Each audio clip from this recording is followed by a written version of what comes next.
Hello, this is Artem, and welcome to The Elevator Game with Catgirls. This is a visual novel that I am going to assume is about the elevator game with Catgirls. I already said what I wanted to say. That's it. I already read the description, so I kind of already know what it is about. So without further ado, I'm just going to jump into this. I'm excited. It's a cold winter night. Oh, I have to click. Okay. Snow started to fall a couple of hours ago, so the cityscape is littered with a layer of white fluff. It crunches under our feet as we walk down the street. Ta-da, we're here.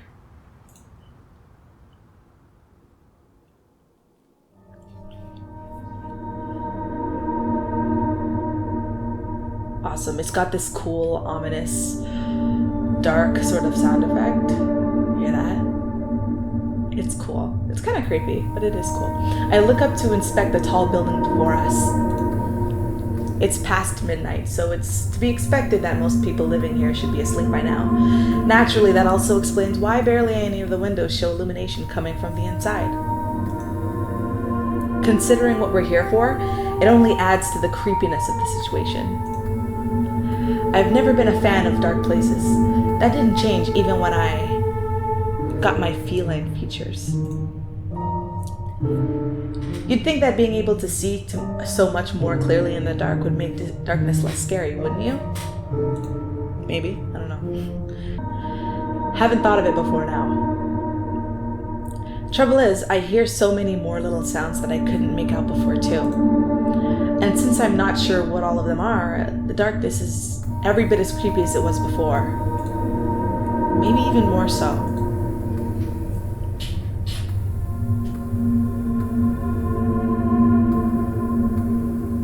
Aww.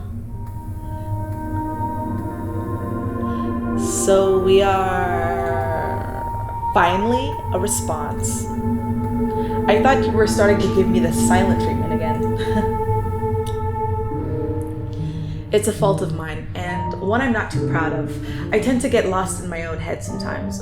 Well, quite often, really. Thankfully, Kieran is fairly used to it by now.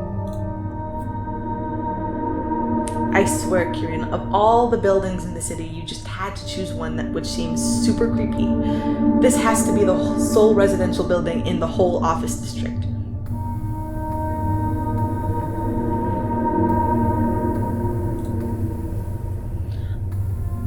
Oh, but you know it couldn't have just been any building. This one is perfect. And by perfect, you mean meeting the conditions and being less than 10 miles away from our homes. Or are you enjoying our walk in the snow together so much that you'd like to prowl around aimlessly for another hour? I love going for walks in the snow, especially these big floofy flakes like this. It's awesome. Because I don't know about you, oh god, I gotta learn how to read. Because I don't know about you, but I'm really starting to feel the cold. Was that your plan, for me to need you to warm me up afterwards? You could have said something, Asahi. So it looks like we're the narration is of the perspective of Asahi, and we're speaking with this the other character's Kieran. Just wanted to take a second to say I appreciate the artwork. I really like the sort of flat, I want to say stable background, and then you have the rough sketches in the front. It's really cool. I like the art style a lot. I just stare at her, not really sure what to say. There's no winning with Kieran when she gets all sly like this. As much as I hate to admit it, it's one of the things I actually like about her. Why did I sign up for this again? Because you love me? Ah, yes. Thank you for reminding me of that questionable fact. Say, do you get the feeling like someone is manipulating someone else for their advantage over here? No? Just me? Aw, come on, don't be like that. You know I'm happy you decided to come with me. I'll make it up to you, I promise.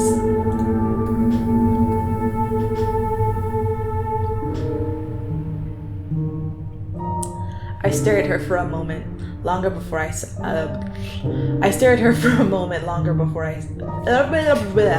I'm trying to hit the expressions well because it just makes for a smoother read and you understand it better, I feel. So, I stared at her for a moment longer before I sighed.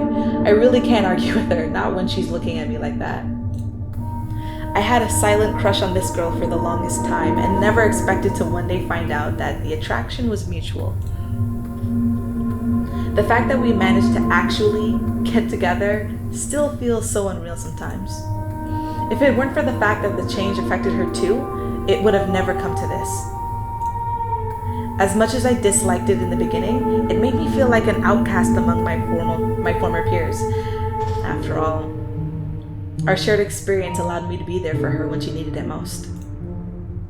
It's a memory I'm always going to cherish. Of that I am sure. I breathed warmly on my hands and rubbed them together, and then jammed them deep in my pockets. It's not much, but hopefully it will keep some feeling in my fingertips. It's enough to let me focus on things in the here and now, at least rather than just on how cold it is. I said it before, and I'll say it again. You get provoked way too easily. You're doing all of this because of the bet with Morgan, aren't you? Oh, sure, that's one of the reasons. Yeah, that sounds like something I would say. But that's not the only one. I'm doing it because it's fun. Fun? Kieran, you've seen the forums. Not a single person out there ever said it was a good idea. It's a good point.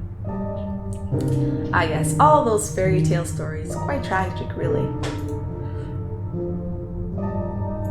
Okay. Come on, you're not about to tell me you honestly believe those. Well, you believe it if you're here. If you're there, let's take it seriously to some extent, right? So you mean that you don't? Seriously, girl. We live in the real world. Spooky, scary skeletons don't just pop up out of nowhere because someone decided to be an idiot and press some buttons a certain way. I can't believe you, of all people, are still saying that strange, unexplained things don't happen. I mean, you did look in the mirror this morning, right? This is this and that is that. So you don't believe this will actually work. Remind me why we're here again? We're here to prove a point. Namely, that Morgan can suck it. I honestly can't believe I let you drag me into this. Chill, Asahi. We suffer the cold for a while longer, nothing happens, and then Morgan owes me $50. $50 that will treat us to a nice dinner together.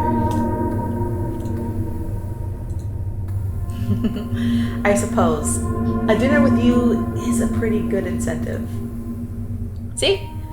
I knew you'd come around. That being said, wish me luck and all that jazz. I'll be right back. Kieran? What? I'm the one who should be getting cold feet here, not you. Just... you remember all the rules, right? Stay safe, okay? Asa-chan, don't... Asa-chan. Asa-chan, be realistic about this. What's an elevator gonna do? Bite me? You could always get stuck. That's a realistic possibility, if anything. I'm sure you'll figure it out if I do. Now be sure to stay away from the building, since we'd be breaking those majestic rules otherwise. Right. See you in a bit.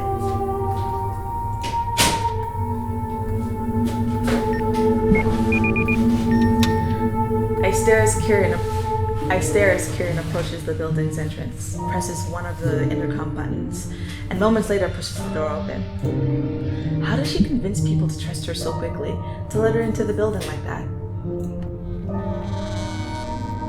She's gone from my sight before I know it.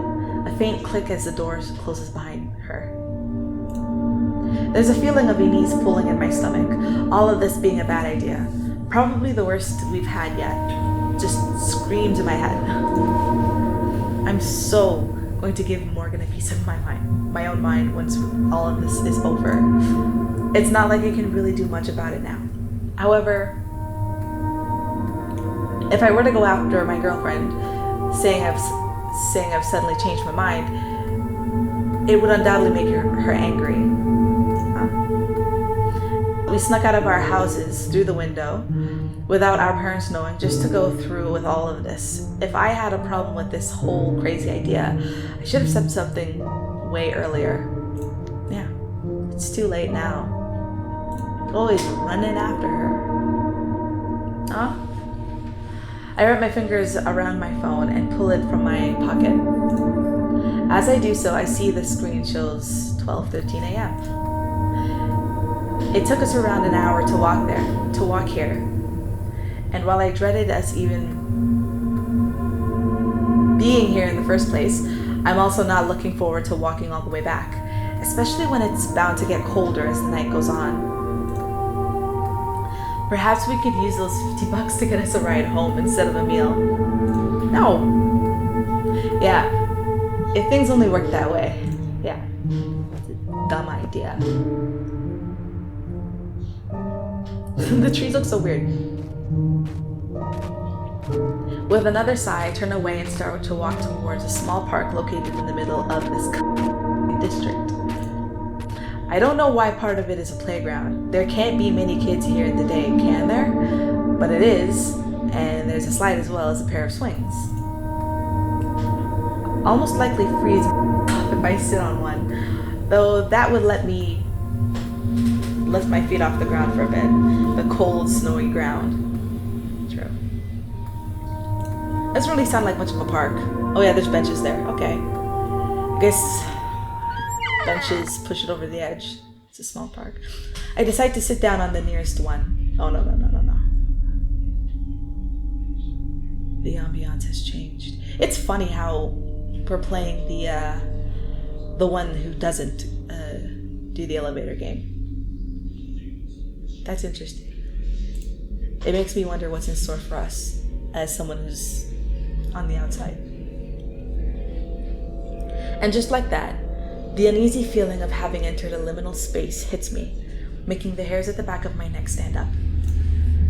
One's mind usually associates playgrounds with children, laughter, movement, and life in general. It's what they're designed for, after all. So when you get to experience the total opposite of that, when you feel yourself sitting in an empty, childless playground in the middle of the night, it doesn't feel right. Your mind associates it with something being off, something being wrong. Why are you here, Asahi? In a place you shouldn't be.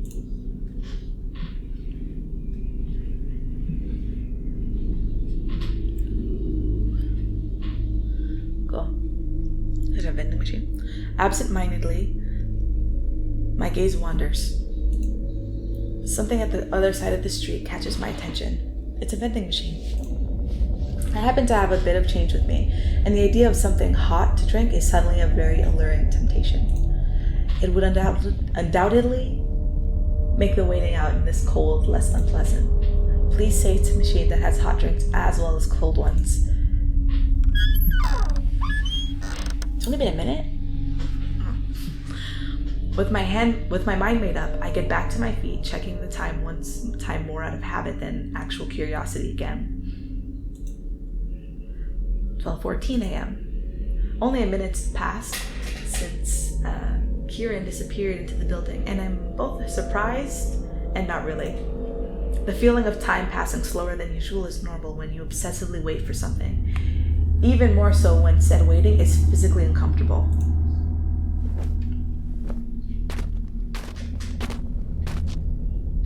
I make my way towards the vending machine without a second thought.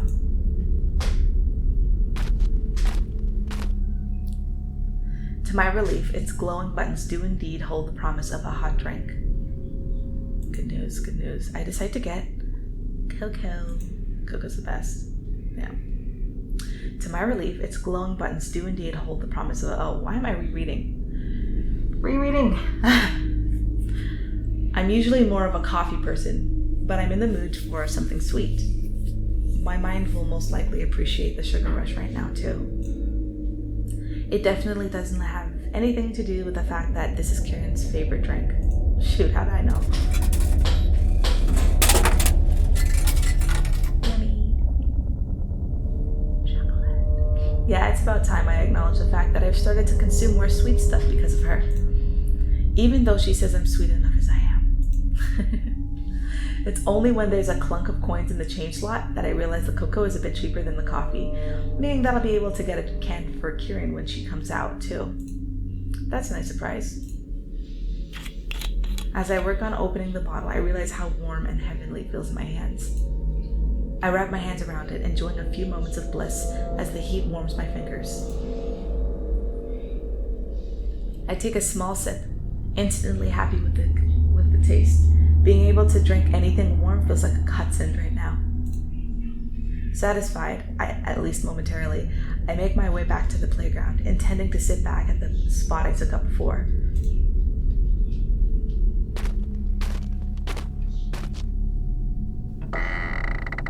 I reach the swing and settle back down.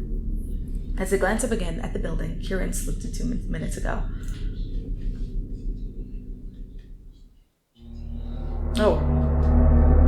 My blood suddenly runs cold. Ooh.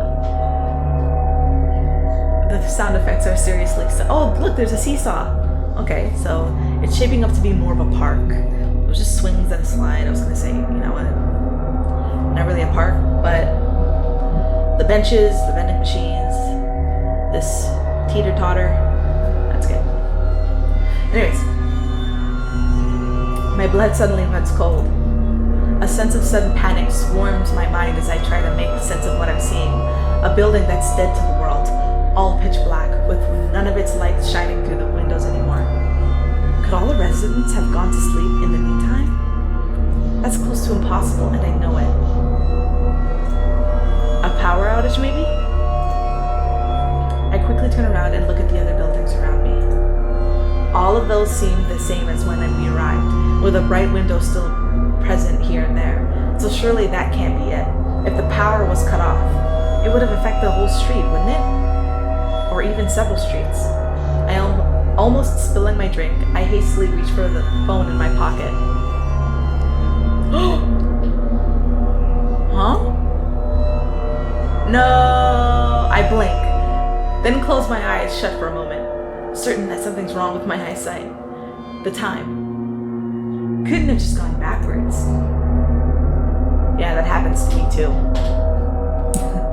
A small sense of relief floods me as I quickly open my eyes again. There must have been a trick of the light before.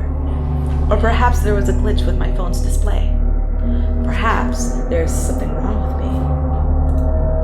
Yeah, I'd almost rather believe that than believe that just happened. Remembering what made me reach for my phone in the first place, I raise my head to look at the building before me once more, only to see it in its previous state. The lights are back on as if they were never gone to begin with. Because I was saying things. Happens all the time. The unease in my stomach stays, though. I know what I saw. I'm pretty sure I couldn't have just imagined it. It's been 5 minutes since Kieran went into the building. Is that enough to ride through a bunch of floors? Would she be mad if I called her so soon? Dwelling on it suddenly feels stupid. I open up the calls app on my phone and there's her name at the top of the history. She'd called me just a couple of hours ago to confirm our plans for tonight. Admittedly, her name is also there for the call before that, and the one before that, and the one before that. Okay, I chat to her a lot. So, one more call now can't hurt, right? Of course not. I have a call. I hit the redial button. No. I should have expected the call wouldn't connect. If she's still inside of the elevator, there probably isn't any reception in there, is there? So what options does that leave me with? Going in after her? Waiting for another 5 minutes? I stare at the building before me, intently afraid of afraid to avert my eyes anymore. It's like I'm hopeful my gaze, my constant observation alone will make the light stay. Don't feel. I'm scared of the situation repeating itself. Sometime later, I realized that I've spent so long just holding my can and fretting about Kieran that my drink has gone from a nice hot drink to, well, undrinkable. Some drinks are not meant to be just kind of warm, and this is one of them. At least it kept my hands from freezing, I guess. 10 minutes pass. I feel only more cold and helpless. Why can't Kieran just come out of the building now as if nothing has happened and laugh at me for worrying too much? Let's try again. I call her again for good measure. Surprisingly, the call does go through this time.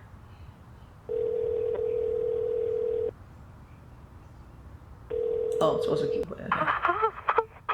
Hello?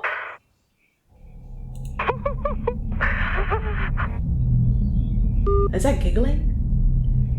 Giggling or crying? I'm not prepared for what I hear. I wasn't prepared for that either. A woman laughing at the other end. There's something about it that disturbs me to the very core.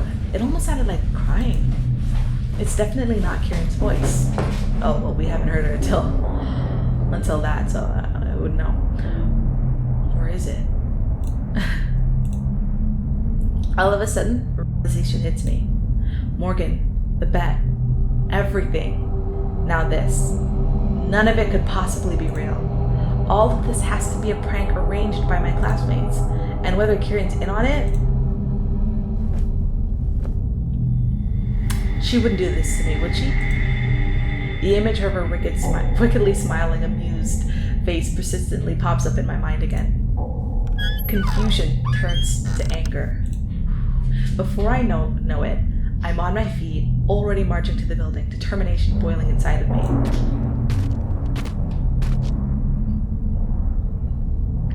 There's an obstacle before I can get in, though, as I obviously don't have a key to the entrance door. What kind of excuse would it be plausible at this sort of hour? I stab at the button that I think Kieran pressed, and then almost immediately regret it. What if I pressed the wrong button? What if I pressed the right one and sound stupid when the other person asks who's there? What if, to my surprise, there's a click from the intercom, and then a buzz as I'm let in without a single word being spoken. Huh. So Kieran didn't have to sweet talk anyone. I try not to dwell on the unexpected invitation as I shrug it all off on luck. No. I wouldn't be doing that. Ew, it almost looks deserted. As soon as the doors close behind me, it occurs to me just how dark the inside of the building is. I know it's the middle of the night, but I'm not sure whether such a complete lack of light is normal. Oh my god. It's just like dead silent now. No sound at all. People live here after all. There should be some signs of life. Buildings usually have at least a few lights on inside, don't they? Dark. It's unsettling, although it doesn't make me as nervous as it used to. I know that my vision is going to adjust to the darkness in a moment, letting me navigate the place easily. I'm able to see a lot better in the dark compared to when I was still completely human, but it doesn't work instantly. Oh, flickering on. As I take the first few hesitant steps into the building, the lights flicker on with a harsh buzz. Of course, I'm being such an idiot. There are automatic lights in here. They come on when people move, totally ordinary. It's just that I've never been in this building before. It stands to reason that it feels unusually creepy to me, right? Especially if I think about why I'm currently here.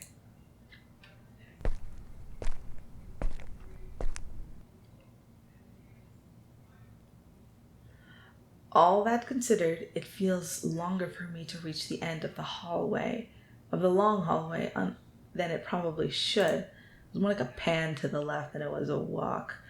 It's a dangerous time to let your mind wander into places nobody sane would want it wandering to. At least the building inside is noticeably warmer than the outdoors. It makes the whole situation slightly easier to bear. My hands and feet almost started to almost started to freeze off in the meantime. The next thing I know, I stand before the elevator door, rooted to the ground, with the sudden sensation of someone watching me. Oh my god, no! The music. Look behind. Abruptly, I turn around, more panic exploding inside of me as the automatic light picks that exact moment to cut out. Why? My first instinct is to get out my phone, let it illuminate the sudden darkness of the corridor, and God knows what else is inhabiting it currently. I see nothing. There's nothing. Okay. I was wondering if something was gonna pop out here, or like in the dark. I don't know. Nothing that I'm able to see anyway. It's just the empty corridor, a row of closed doors along each side, seemingly the same as when I first entered it. There's nobody there.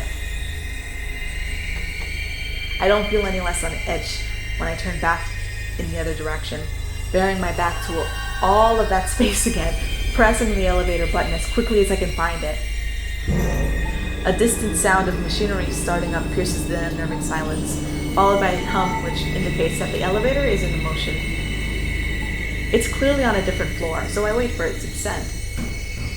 Taking a deep breath, I try to calm myself. It looks like an eternity for the thing to arrive. It feels like an eternity. Not quite sure what I said. The doors finally slide apart with a slight scraping sound, and the small compartment finally opens up before me, completely empty. I'm not sure whether I should be surprised or not. A part of me hoped it wouldn't have to come to this, while another already expected for things to turn out this way. It's called instincts. At this point, I decide to do the only sensible thing I can think of doing. Calling the police. Get into the elevator, ascend to the highest floor, then make my way downstairs. All in the hope of stumbling upon Kieran, possibly hiding from me on one of the floors. Here's hoping, right? If only things turned out that easy.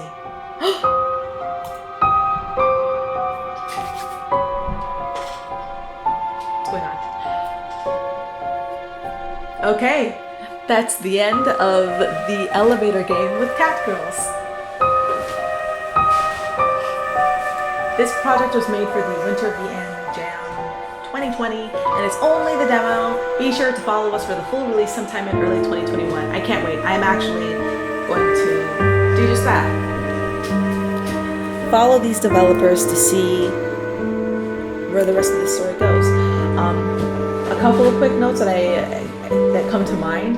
The writing style of this game, I actually really like it. I usually don't read a lot of visual novels. They tend to seem kind of redundant to me.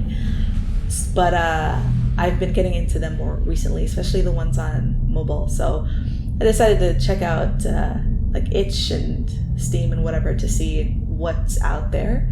And so far, this was a good impression. The thing that stuck out to me the most, aside from the artwork was cool. The rough, I'm gonna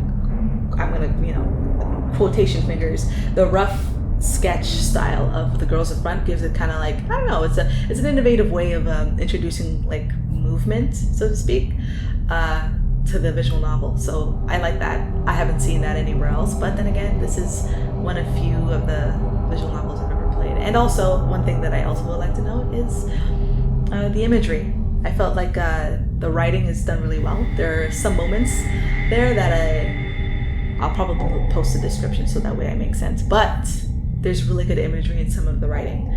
When they're not showing you using like pictures, I felt like the writing was really good when it came to like just expressing. Thank you so much for sticking out till the end, and I'll see you in my next Let's Play.